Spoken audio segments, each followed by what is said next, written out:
a wider shot than we normally do. I like it. Is it? All right. As you consider dating someone, do you fear falling to sexual temptation? Do you feel their burping will be a problem? I don't know what she's talking about. Okay, you need to yell that we're filming. We're filming! Love with Julie and MJ. As you consider dating someone, do you fear falling to sexual temptation? Or do you fear unwanted sexual advances? Or do you want advances, but you know you shouldn't accept them? Yes, please ask me so I can say no. Either way, the struggle is real. And in this edition of Love Ed with Julie and MJ, we will explain why that struggle is so often fraught with failure as we reveal the simple reason why physical boundaries fail. It's stuff you should know before you date. Well, it is if you'd like to have more, wow, unless whoops in your dating life. The truth is, we came up with a lot of boundaries when we first started dating. And then we blew through a lot of boundaries Yeah. as we were dating. I remember when we first started out, it was no kissing. Yeah, Yeah, that was- didn't last. was that. It didn't Indeed. last long. But the failure of our physical boundaries had very little to do with where we allowed our lips or our hands to wander.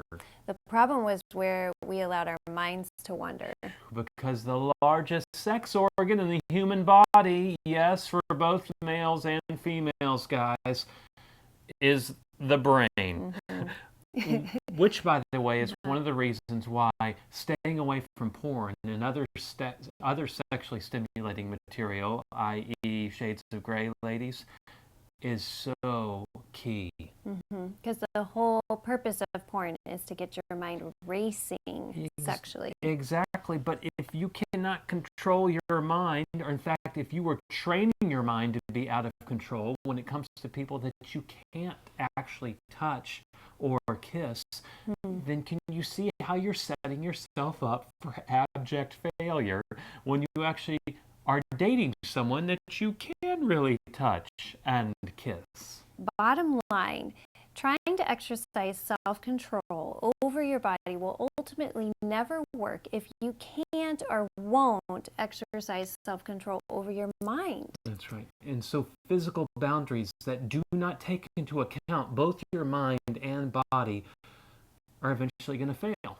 Because sin begins in our minds. Either your mind or the mind of the person you date. Or both. There's that.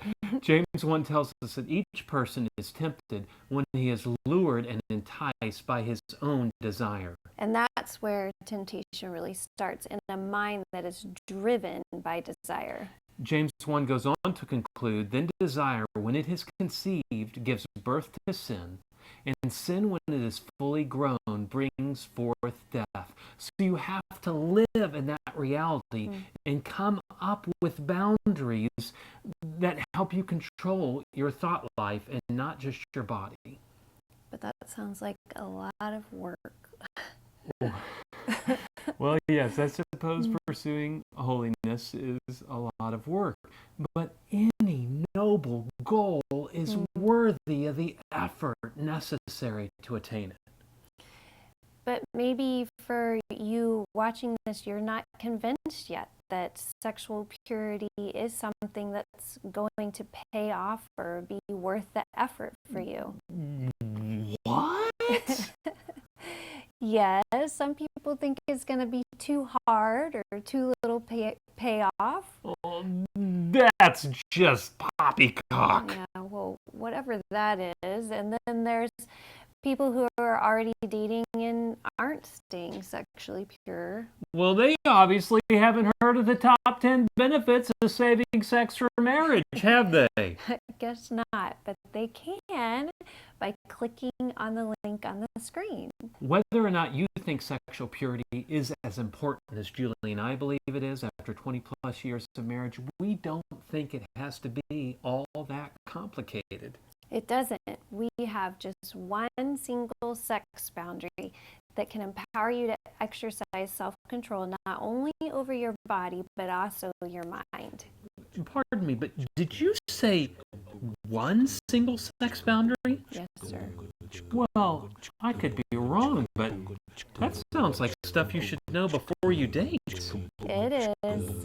Well, join us next week as we share that one single sex boundary on Love It with Julie and MJ.